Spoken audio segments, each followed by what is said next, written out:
What about evil? Understanding it is useful and paradoxical. Now, I think it was our teenage years when we first came across the wordplay that evil was live or live backwards, right? So to live is good, and evil is the opposite of living, right? To die, for example. So what does it mean to live, to evolve, to grow, to become more, right? Well, one of the directions is towards intelligence, which can be measured in human terms by the efficiency with which energy, time, money, and natural resources is transformed into sustainable well-being. Right? To become more intelligent is to learn how to create sustainable well-being with more grace. Another is the movement towards complexity and possibility, to expand the possibility field, which expands in all directions symmetrically. But for there to be more possibility, life in the period of its existence, some tens of billions of years, has gone from the size of a pea and a very simple pattern of energy to all of the universes that we know of and all of the many stars and planets in those universes. Life has become larger and more complex, and in the process, the possibility field, the probability field, and the actual field has expanded exponentially. So life is to expand in complexity, to expand the possibility field, the probability field, and the actual field. Life is to fulfill, to fill in one's potential. You have the possibility, and then you have the reality, and the possibility is always bigger than the reality. So to move towards the possibility is to get bigger, right? So these are some of the directions of life. So evil would be to go backwards, to shrink the possibility field, to develop less of one's potential, to stop other people and other forms of life from developing their potential, to dull down the capacity, right? If I take my hand and cut it off, now I have less capability than I had before, to reduce the possibility field, right? You have no more possibility field of all the things that require two hands if you only have one hand, right? So you're going backwards. You're getting simpler, you're getting smaller, less possibility. And there's more chronic and unnecessary suffering. And you spend more energy to create things that are worse, meaning there's more suffering. You spend lots of time and money and energy doing dumb things that cause large amounts of suffering for you and other people. And rather than focusing on what's beautiful, what's true, what's good, the ideal, you focus on pulling down and destroying what's beautiful, what's good, what's true, right? And so that is evil. Now, here's the paradox. Think about, right? Think about a pouting child, right? A child asks for some attention. Mom says, no, I'm busy. Child has is in a dependent state. Calls out a bit louder. Mom ignores him again. And the child throws something that mom cares about. And then suddenly mom gives him the attention, right? So the child has succeeded. But let's say the thing that the child throws is, a glass cup, and now the glass cup is broken, right? So the possibility field of that cup is now lower in a certain sense. Things have gone backward. Now you have to buy another cup or go get another cup. But the child is getting the attention that they were after, or is exploring something. And so you could say, that's bad. That's bad. Don't throw the cups just because mom's not giving you attention. That's bad, right? Well, you could also look at, sociopathic behavior, right? You look at sociopathic behavior, and it doesn't just come out of nowhere. It spreads in a viral nature, right? So if you're dealing with someone in a sociopathic state, what that implies statistically is that a level of trauma was given to that individual and was not lifted off of that individual. And what happens when we traumatize an infant, a child, for example, is that more and more of the blood, more and more of the energy in the body goes to the reptilian brain, the fight, flight, freeze, please protocol, which is, and less blood and less energy and attention goes to the empathic brain.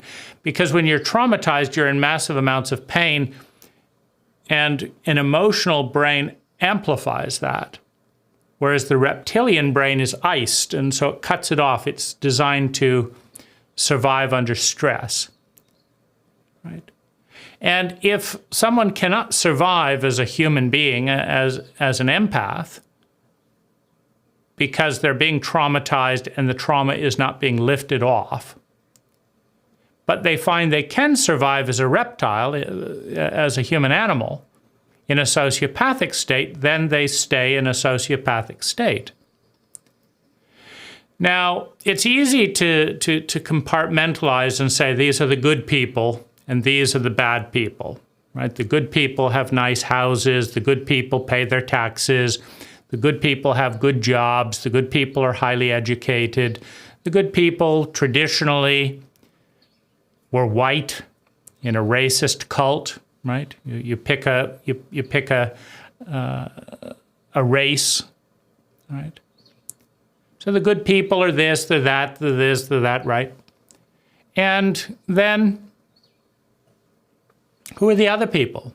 Well, they're the people you shouldn't hang out. They're the bad people, right? Now, that is a flawed design, meaning you do not create maximum sustainable well-being for a species with racism, right? It's not as intelligent. It's more intelligent to cooperate, to attune, to partner and synergize. It's just the mathematics of it. 3 people synergizing can do more than either 3 people fighting or 3 people alone. It's just the way math works, right? So every time you create divisions for isms, sexism, ageism, racism, every time you create division with an ism, you divide a group of people and then you elevate one at the expense of another. So you've created separation.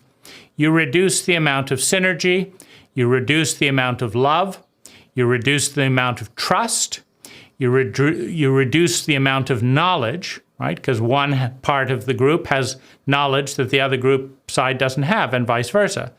So you compartmentalize knowledge, which reduces its value. Knowledge is most valuable when it's integrated in a large network. Right? One person over here knows something that this other person would greatly benefit from knowing, but they don't tell, right? One person sees that this person is having an affair, and they could tell the partner, and it would be incredibly valuable to that partner to know that their partner was having an affair. But, well, it's not my business, right? So I know something that would be very valuable for you to know, but I'm not going to tell you.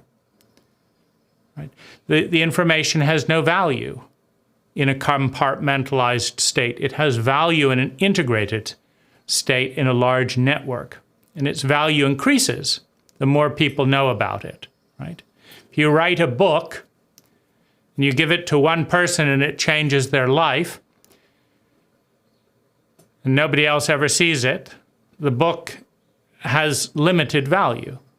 You give the same book to everyone on earth in all the languages, and it starts changing millions of people's lives, and the book has millions of times more value because it is distributed equally. And every ism creates a compartment, a wall, that is unnecessary. It is a sign of stupidity. It is a sign of incompetence. It is a sign of insecure identity. Right? Right? When you have a weak identity, you define yourself from being different from other people. When you have a strong identity, you define yourself by who you are. Right? So people with weak identity in a psychologically illiterate culture have to form and figure out who they are by who they're not, which means they've got to partition. I'm not that, I'm not that, I'm not that, and whatever remains, that's me. Right? It's a lazy form of identity. So here's this person who's stealing, who's breaking the law, lying, who's doesn't have a nice house, doesn't have a nice job, isn't highly educated. So that's the evil, right?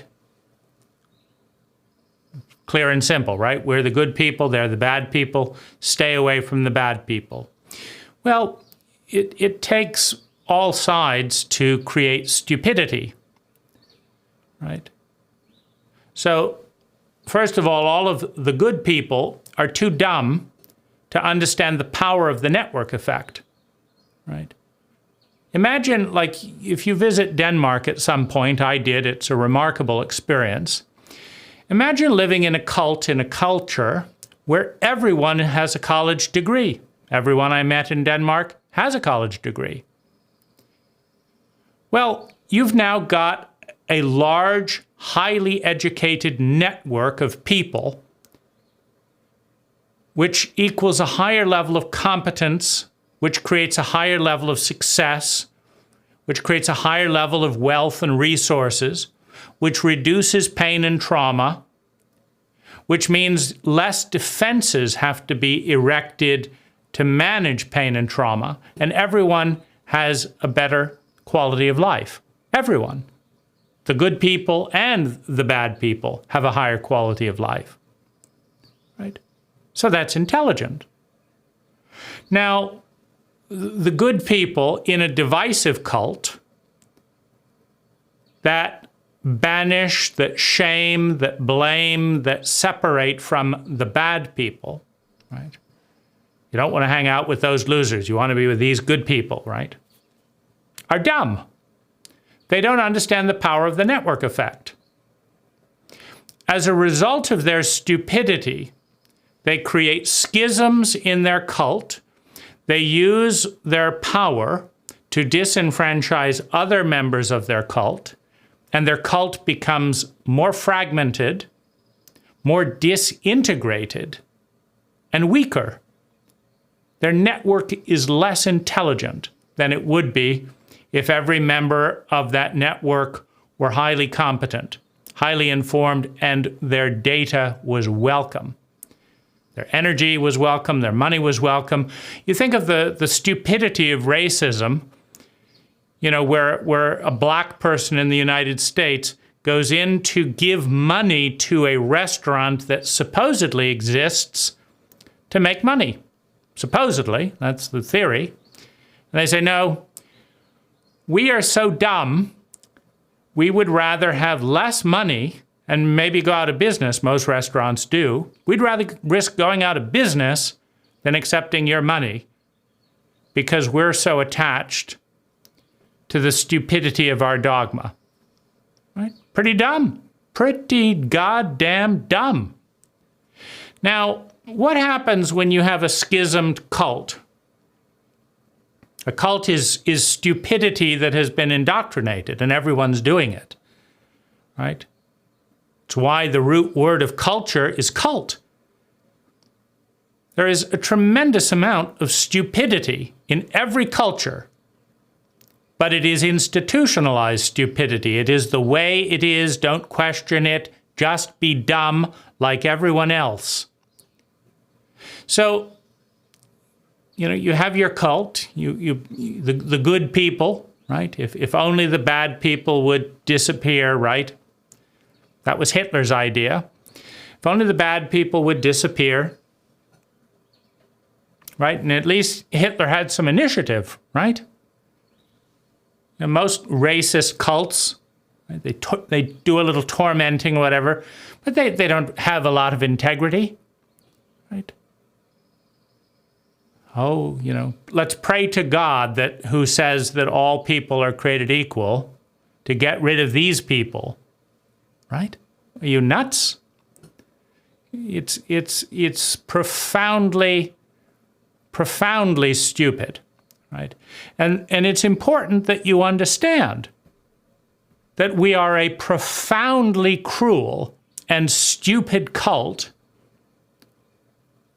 The moment we hang on to our cult identity at the expense of our humanity, which we do quite regularly, statistically speaking, right? Large portions of the population will sacrifice their children to the cult, looking at the horrific data of what the cult did with the last generation.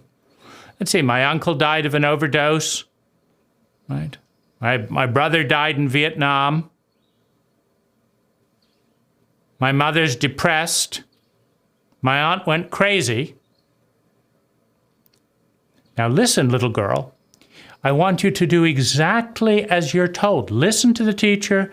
Do that. Do what you're told. This is for your benefit. Right? What? We're trying to commit mass genocide? Right? Trying to ruin everyone's life? Drug overdoses, suicide, drinking and driving. Like, how dumb do we have to be to look at that data set and say that's what we should be doing? Pretty dumb, right? Pretty dumb. Now, you could call that dumbness evil, right? It's dumb. You could easily start iterating. You could at least tell your child, we're 70% better than nothing. And 30% were full of shit, and your job is to figure out, use your childhood to notice all the stupid areas that we're too dumb to do anything about, so that by the time you're an adult, you can do something about it, right? Because you don't have competent grown-ups willing to change these obvious stupidities at the moment, but maybe you'll do a better job than we will. And if you want to give me an earful, I deserve it, because, yes, we are awfully dumb. That might be a head start, right? At least the child isn't going insane. Like, this is all for my happiness? This is for my own good? So, read a book for your own good by Alice Miller, and you will quickly understand, right, that there's a large portion of your family and your cult that wants to kill you. Not because it's personally interested in you, but because it's more expedient to sacrifice you to the altar of dogma than to think and become intelligent. So, wake up and pay attention. Now, we lock up lots of people, the bad ones, of course, right? Obviously. And they don't like our cult very much for the most part. Some do, some don't, right? But you know, some of the isms, right? In capitalism, the poor people don't like the rich people all that much, right? In chauvinism, right? The women don't appreciate having a God, having a paradigm, having a religion that has no equal role for a woman, right? What a surprise, right? The highest pinnacle of divinity is some old geezer who gets around to communicating something to his followers every 2,000 years, right? Writes a book or two every 2,000 years, highly outdated, dumb fuck, can't keep up with the times, right? That's the best we can do. Right? Might be a little pissed off, told that that's the way it is, or you'll be punished and go to hell for eternity, right? Right? So the women are not all that thrilled with that. Poor people are not all that thrilled that they do most of the work, do 10 hours a day, and are told that the way it's supposed to be is the people who don't work as hard get 1,000 times more that they don't really need, but that's the way it's supposed to be. They're not all that interested in that, right? They're not all that interested in the fact that when they form a communist party to do something about that, that suddenly their freedom of speech, one thing that surely could be shared for everyone, is cracked down by some idiot, right? The McCarthy period. Well, we have freedom of speech as long as it isn't poor people talking about taking the wealth from rich people. That speech, no, right? Rich people, they don't like it, right? It's not saying anything about the effectiveness of communism. Clearly that failed. And clearly freedom of speech isn't all that popular in dictatorships, right? I thought this was supposed to be for the good of all. Why does Stalin have so much better accommodations than we do? We're doing all the farming, right? What's up with that, right? Well, it's the same ism, right? The people at the top don't share with those at the bottom, and of course, communism fails as well, ultimately. So there can be an illusion that there are the good people and the bad people. But the reality is that the most intelligent network imaginable is the entire species working as a species to create sustainable well-being for the entire species. And that anything less from that, like let's have this country be 10 times happier than this country by design if we can maximize more resource extraction, etc. Anything less than that is stupidity. And you could call stupidity or ignorance the ultimate evil, right? Because you have a picture of reality that is so out of alignment with reality that you create massive amounts of unnecessary suffering and step over huge opportunities to create a far better world that required less money and energy spent in arms and defense, right? Because you don't actually have to defend yourself against your friends. If you're competent enough to make friends and keep them, you don't have to defend yourself against them. But that might require a little intelligence to learn how to make friends and keep friends, right? We know how to make enemies, right? That requires less intelligence. We know how to spend massive amounts of money on guns and bombs. It doesn't require as much intelligence as it takes to make real friends. People that look and they say, well, we could bomb these people, but if we did, our quality of life would go down, right? Now, there are some people that are that dumb, right? Highly traumatized, sociopathic people. Right? They're quite happy to sacrifice their own life as long as they kill another. But the world had to let that person get in that state and allow them to fester in that state until they become a suicide bomber. It just takes one person to love and care for a child other than an extremist group. That's not what a child desires at birth, you know. I can't wait to blow myself up in a suicide bomb. Right?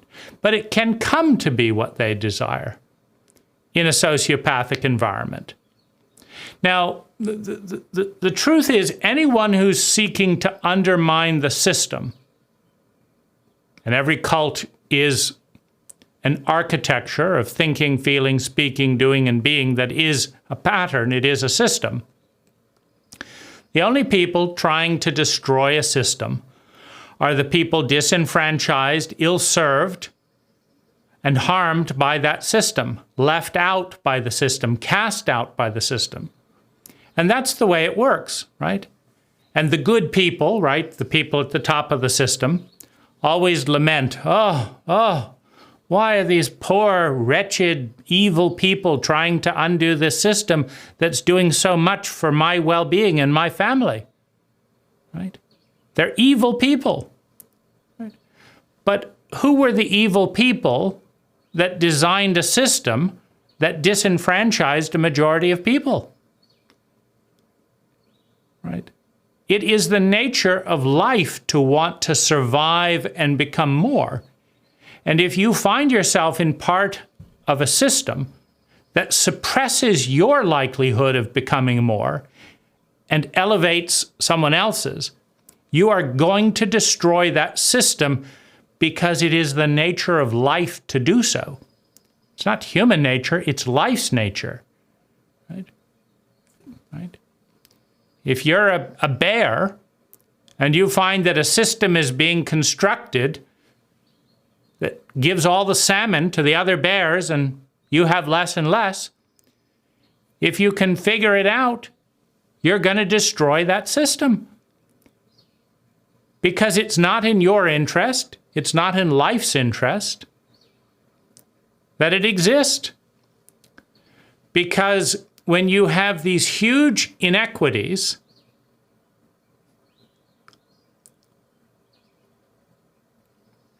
you divide the network. There's not a friendly network. When you have massive amounts of pain in some area of the network and the other area of the network is not prioritizing it, that is a sociopathic system. And sociopathic behavior is viral. It breeds sociopathic behavior, right? So it takes people at the top of a system to be profoundly sociopathic towards the people at the bottom of the system, for the system to create more and more inequity and nothing to be done with it. And I'm not talking about dictatorships and seizure of wealth and redistribution. An empathic person who has billions of dollars and needs millions is plenty, right? I don't know what I need with more than $1 million, right? What exactly do I need, right? So when you have billions of dollars and you're driving by homeless people every day, you have to be sociopathic or incredibly dumb not to be able to figure out or want to figure out how to resolve the homelessness in your community. And the thing is, when you are sociopathic, you deliver cruelty. You deliver the message, I don't care about you. Well, that's viral. Once you've given that virus to the majority of people, you can't hire enough security guards to keep a majority of people from doing something that is in their interest when you're not doing it. Right? The answer is not totalitarian government and forced redistribution. That's just more sociopathic behavior. The answer, in evolutionary terms, is empathy. No empathic human being with large sums of money does not do anything to respond to the biggest sources of suffering in their community. It's that simple. And because they're skilled, they know how to make lots of money, they also are going to have a way better impact when they have empathy at distributing that energy to create well-being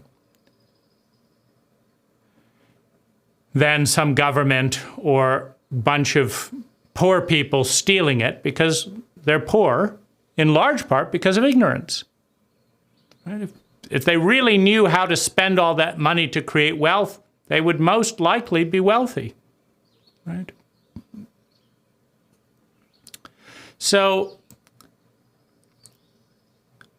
any system that is being destroyed is a system that is not selling itself as being a kind system, a functional system for all of its members. And any system that is being undermined, sabotaged, betrayed, and destroyed, right? You think of France, right?